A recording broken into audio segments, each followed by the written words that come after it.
ನಮಸ್ತೆ ಎಲ್ಲರಿಗೂ, welcome back to my channel. ಬೆಳಗಿನ ವಾತಾವರಣದಲ್ಲಿ ಸೂರ್ಯನ ಉದಯ, ಚಿಲಿಬಿಲಿ ಹುಟ್ಟುತ್ತಿರುವ ಪಕ್ಷಿಗಳ ಕಲರವ, ಹಾಗೆಯೇ ಒಂದು ಬಾಲ್ಯದ ನೆನಪು. ಅಮ್ಮ ಕೂಗಿ ಹೇಳುತ್ತಿದ್ದಳು, ಎದ್ದೋಳ್ರೋ, ಟೈಮ್ ಆಯಿತು, ಸ್ಕೂಲ್ಗೆ ಹೋಗಬೇಕು, ಇನ್ನೂ ಎಷ್ಟು ಕೆಲಸ ಇದೆ. ಅಮ್ಮ ನಾವು ಹಾಗೆಯೇ ಮೆತ್ತಗೆ ಇನ್ನೊಂದು ಸ್ವಲ್ಪ ಕಂಬಳಿಯನ್ನು ಮುಖದ ಮೇಲೆ ಎಳೆದುಕೊಂಡು ಮಲಗುವ ಸಮಯ. ಲೇ ಮಗ, ಎದ್ದೇಳು, ಪದ್ಮಕ್ಕನ ಮನೆಗೆ ಕೆಲಸಕ್ಕೆ ಹೋಗಬೇಕು ಎಂದು ಹೇಳುತ್ತಿದ್ದರು. ನಾನು ಮೆಲ್ಲಗೆ ಕಣ್ಣುಜ್ಜಿಕೊಂಡು ಕುಳಿತುಕೊಂಡು, ಅಮ್ಮ ನಾನಿವತ್ತು ಹೋಗಲ್ಲಮ್ಮ. ಹಾಗೆಲ್ಲ ಹೇಳ್ಬೇಡಮ್ಮ, ಆಯಮ್ಮ ಮನೆ ಹತ್ರ ಹುಡ್ಕೊಂಬಂದ್ಬಿಡ್ತಾಳೆ, ತಿಂಗಳಿಗೆ 20 ರೂಪಾಯಿ ಸಂಬಳ ಕೊಡ್ತಾಳೆ, ಸುಮ್ಮನೆ ಇರ್ತಾಳ. ಹೋಗ್ಬಾ ಮಗ, ನೀನು ಸ್ಕೂಲ್ಗೆ ಹೋಗೋಷ್ಟವರೆಗೂ ತಾನೇ ಹೋಗೋದು, ಹೋಗು.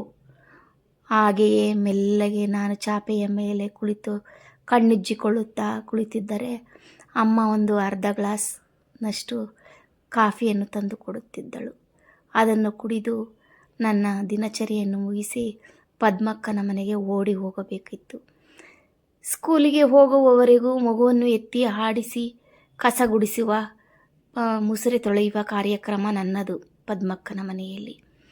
ಹಾಗೆ ಮುಗಿಸಿದ ನಂತರ ಪದ್ಮಕ್ಕ ಕೊಡುತ್ತಿದ್ದ ತಿಂಡಿಯನ್ನು ತಿಂದು ಮನೆಗೆ ಓಡಿ ಮತ್ತೆ ಮರಳಿ ಬರಬೇಕಿತ್ತು. ಅರೆ ಬರೆದ ಯೂನಿಫಾರಮನ್ನು ಧರಿಸಿಕೊಂಡು ಸ್ಕೂಲಿಗೆ ಓಡುವ ಕಾರ್ಯಕ್ರಮ. ನಂತರ ಸಂಜೆಯವರೆಗೂ ಸ್ಕೂಲಿನಲ್ಲಿ ಒಡನಾಟ.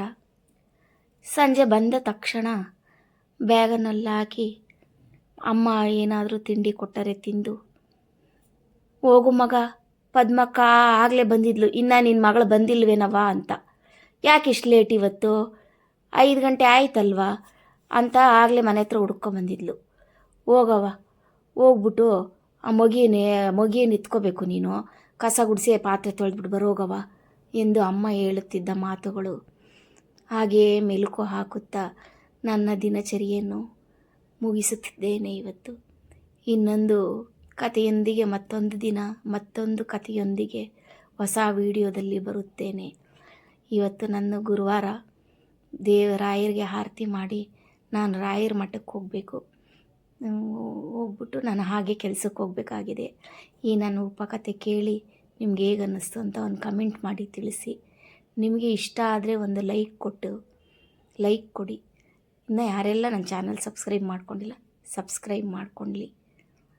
ಧನ್ಯವಾದಗಳು.